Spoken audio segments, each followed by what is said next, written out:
반갑습니다. 경매 채널 김도현입니다. 이번 경매 사건은 제주특별자치도 제주시 연동, 자, 오랜만에 제주시로 가보겠습니다. 연동 뜨레모아 아파트입니다. 아파트 전용 면적 25.7평, 그리고 대지권이 13평입니다. 토지와 건물은 일괄매각. 자, 제주도 물건이니까 또 한번 설명드리겠습니다.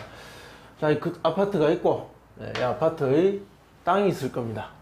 이 아파트 중에 한 일부분, 집합 건물의 일부분 하나를 소유하게 될 겁니다. 납찰을 받고 잔금을 내면. 그러면 이 건물은 사게 되는데, 자, 이 땅은 어떻게 되냐는 거죠. 이 전체 건물이 앉아있는 이 땅의 이 구분 소유권에 해당하는 만큼의 지분, 토지 지분도 같이 매각한다. 일괄 매각이라고 그래서 표기되어 있는 겁니다. 그러면 자, 이것을 납찰받으면 이 땅의 지분권까지 소유권으로 내 것이 된다. 이렇게 생각하시면 됩니다. 2019년 1월 25일 사건이 접수됐습니다. 정말 빠르네요. 자, 1월 달에 접수가 됐습니다. 2019년에 접수된 사건 저는 처음 봅니다. 자, 1월 달에 접수됐는데 6월 10일 자, 5억 5,200만원 진행을 합니다.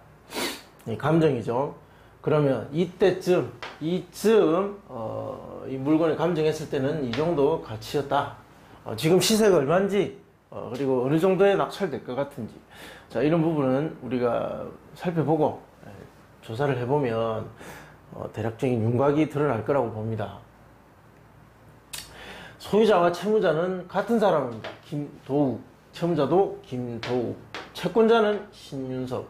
어떤 개인 간의 채권적 다툼이, 채권에 의한 다툼이 있었다.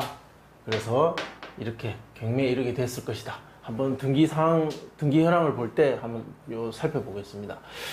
자, 이것은 제주지방법원 보는 사건이고 6월 10일 날 1차 매각을 합니다. 어떻게 생긴 물건인지 한번 보겠습니다.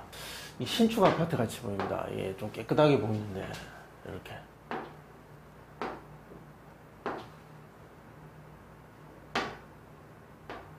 이게 출입구고, 여러분 다 제주도 놀러 가보셨겠지만, 예, 여기 제주 신라 스테이가 있고 매정도 글래드 제주가 있고, 예, 그 인근에 바로 인근에 있는 아파트입니다. 그러니까 위치적으로는 아주 시내에 중심 상권에 인접한 지역에 있는 아파트입니다.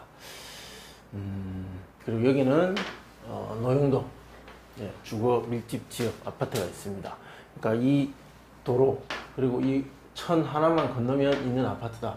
위치적으로는 아주 훌륭한데, 자, 훌륭한데 문제는 한 동짜리 아파트 같습니다. 어떤 그런 한계도 있기 때문에 그런 점을 감안해서 이 물건의 가치를 파악해야 됩니다. 방향은 남향입니다. 남향으로 보고 앉아 있습니다. 물건이 진행되는 동안 어떤 접수 내역이 있는지, 이 접수 내역을 살펴봄으로 인해서 채권자들과 채무자의 어떤 상태, 상황을 짐작할 수 있습니다. 여러분들은 이것이 그냥 하나의 어떤 그 텍스트로 만들어지는 어떤 한 페이지라고만 보시면 안 되고요. 여기서 이 정보가 말해주는 현재의 현실의 상황, 그리고 그 이해관계자들의 상태, 그것이 낙찰을 받으면 또 나한테 어떤 영향으로 돌아올 것인지를 분석할 줄 아셔야 됩니다. 경매는 분석의 연속입니다. 경매에 접수돼서 진행이 되고, 그리고 송달,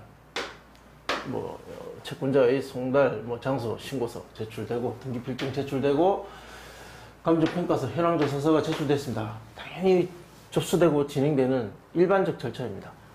근저당권자 소송위임장 제출, 이런 것들은 큰 상관없죠, 우리하고. 채권계산서 제출, 권리 신고 및 배당 요구서, 변압 교부 청구서, 교부 청구서, 배당 요구, 그리고 채권 계산서. 그냥 채권 계산하고 배당 요구하고 교부 청구하는 어떤 그런 일반적 절차만 표시되어 있습니다. 물건 현황을 한번 보겠습니다. 물건 현황을 한번 보겠습니다. 15층 중에 2층입니다. 저층이네요. 저층. 그리고 사용 승인을 16년 1월 15일. 제주도의 부동산 바람에 거의 끝물에, 거의 끝부분에, 끝물에 사용 승인을 받았는 것 같습니다. 그러면 분양은 그 전에 됐을 것이고, 그러면 분양가는 현재의 시세보다 높았을 가능성이 높다. 자, 이 정보만으로도, 그리고 지금 현재의 부동산 시장을 이해하고 있다면 이것만으로도 어느 정도는 그 그림이 그려지셔야 된다. 감정가 4억 1,900 건물이죠. 그리고 토지는 1억 3,248만 원. 이 토지 가치만 봐도 13평에 대한 토지 가치만 봐도 비싼 지역에 앉아 있구나. 가스 보일러에 의한 난방 설비. 한라초등학교 북측 인근의 소재. 주변에는 제방교통 사정은 무난함. 그리고 남측으로 8m 내외, 서측으로 약 8m 내외 포장도로에 접합. 아파트인 것을 감안하면 이 8m 도로라는 것은 조금 좁은 도로다.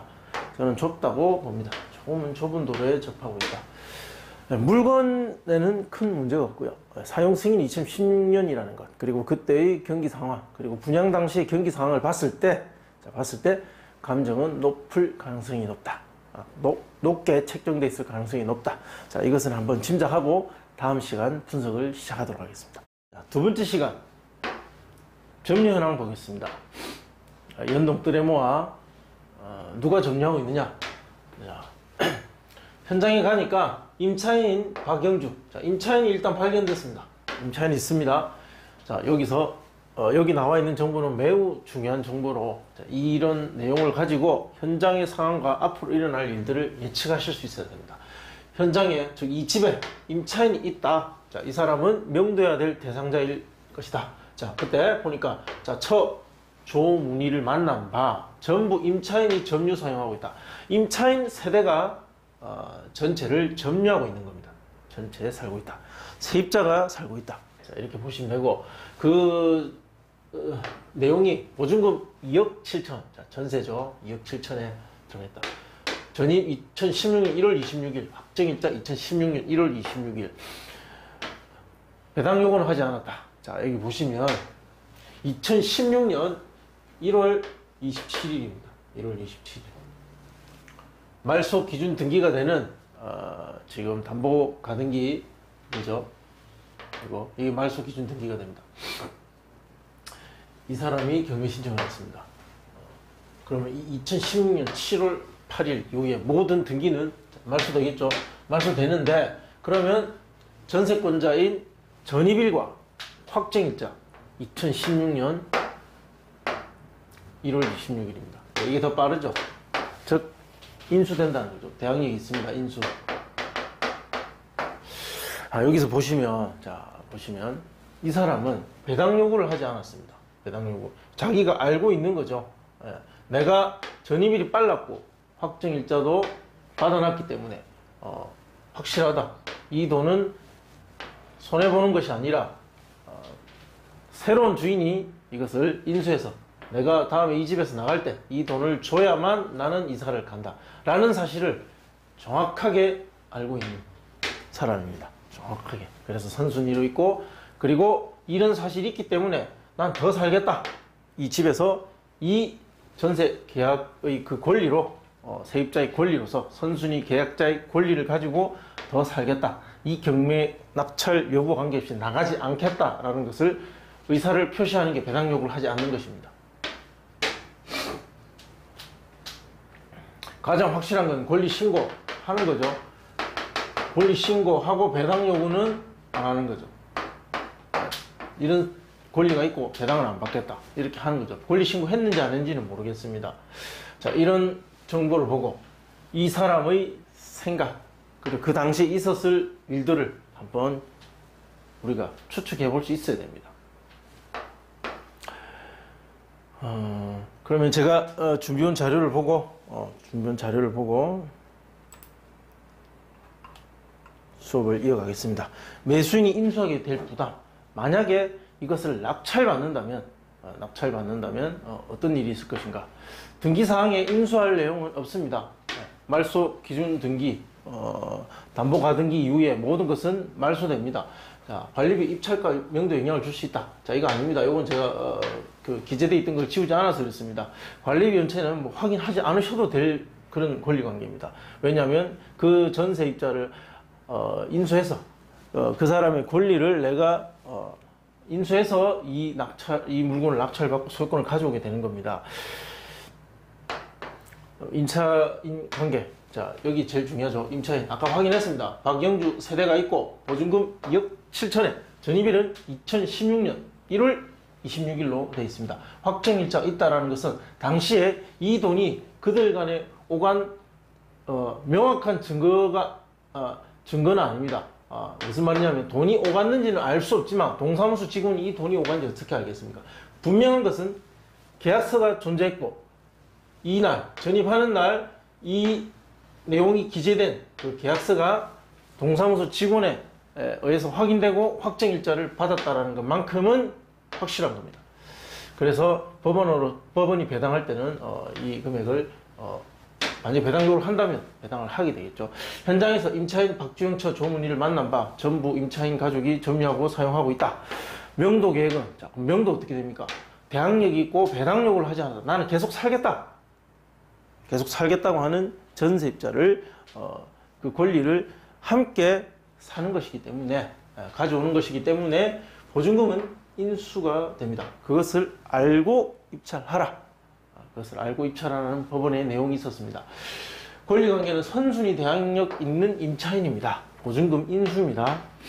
강제 집행은 안 되고 이사합의도 없고 그냥 보증금 인수입니다. 2억 7천만 원. 자, 이 보증금 인수되는 물건입니다. 자, 제 개인적으로 봤을 때는 이 경매 물건이 끝까지 진행할 것인가? 그것은 솔직히 저도 장담은 못 하겠습니다. 뭐 중간에 진행 안 할 수도 있습니다. 이런 물건들은. 그렇지만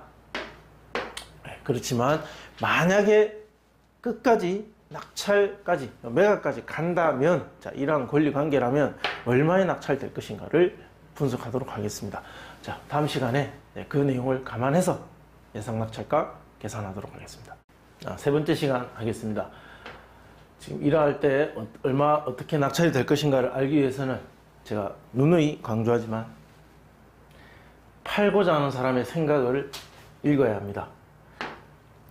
팔고자 하는 사람에 대한 생각을 읽기 위해서 이 물건이 시장에 얼마에 나와 있는지 찾아봤으나 광고되고 있는 물건은 없었고, 그리고 네이버 블로그에 포스팅된 물건이 하나 있었습니다. 포스팅 날짜는 2019년 3월 4일.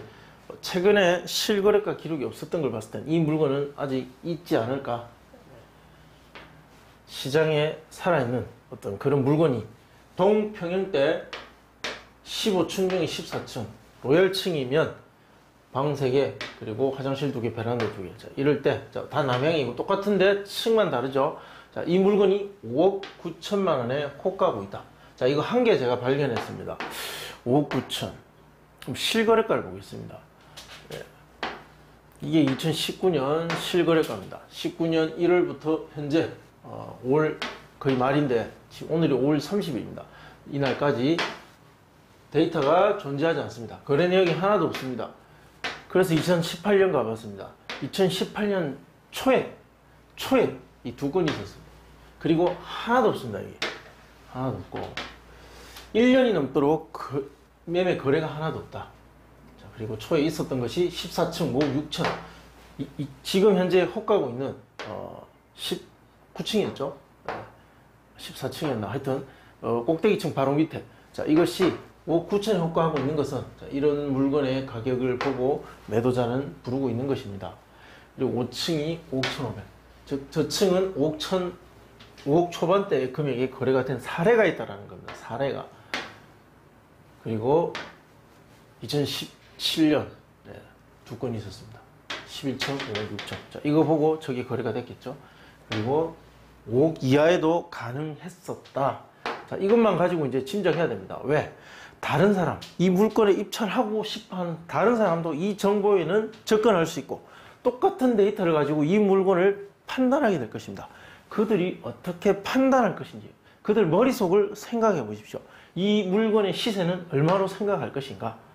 저는 5억 5,200이라는 이 감정 자체가 당시 감정할 때 매우 잘못됐냐? 그렇지는 않다고 봅니다.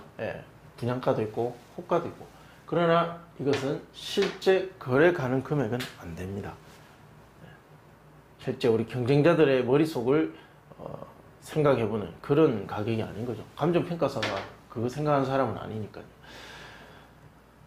자, 5억 이하에서 거래된 사례가 있고 4억 8천, 그리고 현재는 5억 초반대, 저층 5층은 5억 초반대 작년에 거래된 사례가 있습니다. 지금은 2층입니다. 따라서 정말 잘 쳐주면 이 가격이고, 실제 가격이 거래 내역이 없는 걸 봤을 때는 자, 이 정도 가격까지도 가야만 지갑이 열릴 수도 있다. 그래서 저는 4억 5천에서 5억 정도로 봅니다. 인근 낙찰 사례는 해당 물건은 없었고, 그 인근에 있는 낙찰 사례를 가지고 제가 보니까, 자, 연동 한일 시티파크 이거 하나 있었고, 그리고 3월달에 타워 프로빌 하나 있었습니다. 2014년도 그리고 2010년도에 모두 준공을 한 물건입니다. 전용 면적 25.7, 25.7 똑같은 평형대고, 자, 남동향, 그리고 이거 모두 2차에 낙찰됐습니다. 2차에 14년도, 10년도. 세월 좋을 때, 아주 좋을 때 이런 것들은 이제 잘 팔렸죠. 14년 14대 1과 6대 1이었습니다. 4월 22일 날 14대 1. 14대 1. 자, 인구 50만 명이 조금 넘는 제주도에서 아파트 14대 1. 14대 1은 그냥 무시할 수 없는 데이터입니다. 10대 1 이하라면 모르겠지만 14대 1이라는 건 지금 이 아파트 같은 경우는 거래 내역이 없는 상태에서 우리 지금 경매 물건 거래 내역도 잘 없는데 여기는 14대 1이 있습니다. 매매 시장은 좀 굳었을지 모르겠지만, 자, 그래도 경매 시장은 매매보다 더 활발하게 움직일 수 있다. 자, 그것은 경매 시장에 참여를 대기하고 있는 사람들이 있다라는 거죠. 그게 실사용자든 그리고 투자자든 그것은 중요하지 않습니다. 우리 경쟁자가 될 수 있는 사람이 있다라는 것이 중요한 겁니다. 감정가 3억 6천, 3억 9,600일 때 거래 가능 금액이 이렇게 했습니다. 그때 낙찰가가 자, 이렇게 되었다. 이것은 거래 가능 금액 대비 이런 기록이 나왔다. 자, 이것을 가중평균과 하는 겁니다. 이렇게 했을 때 95.06% 예상이 되고, 호가 4억 5천 적용하면 4억 2,700 정도. 여기에 이것이 정상적인 시장에서 낙찰 가격이 될 가능성이 높다. 자, 그러면 어떻습니까? 인수부담 2억 7천이 있습니다. 자, 이 2억 7천을 그대로 적용하면은 낙찰가는 1억 6,276만 원. 상한가 적용하면 2억 1천. 자, 1억 6천에서 2억 1천.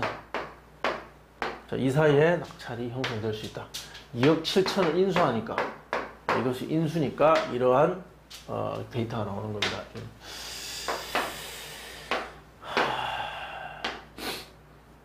자, 예상 비용표. 만약에, 자, 계산하기 좋게 2억으로 하겠습니다. 2억이 낙찰되었다. 자, 그러면 취득세는 220만원. 물건의 가격이 굉장히 높은데, 그것을 낮은 가격에 낙찰받았죠. 전세 인수 때문에 그렇습니다. 그럼에도 불구하고 취득세는 이 취득가로 한다. 개별 주택 가격보다 낮아도 취득가를 기준으로 취득세를 계산한다. 자, 이것은 제주시청 공무원이 확인해 준 내용이니까, 뭐 제가 말한 정보가 틀리더라도 공무원이 그렇게 하겠다는데 뭐 어떻게 하겠습니까? 네, 220 국민주택 채권 이 정도의 상대고, 등기비용 뭐 들겠죠. 그리고 명도비용 뭐 없습니다. 이거는 인수니까. 그러면 2억 200 정도의 정리가 되겠다. 선순위 대항력 있는 인수되는 전세권자. 자, 그로 인해서 낙찰가는 굉장히 낮아지지만 실제 매수자가 부담하는 금액은 제가 계산한 그 가격이 됩니다. 다만 입찰서에 적어낼 때 전세권자의 전세금을 빼고 적어낸다. 그 차이밖에 없습니다. 자, 시청해 주셔서 고맙습니다. 좋아요, 구독 신청 부탁드리겠습니다. 감사합니다.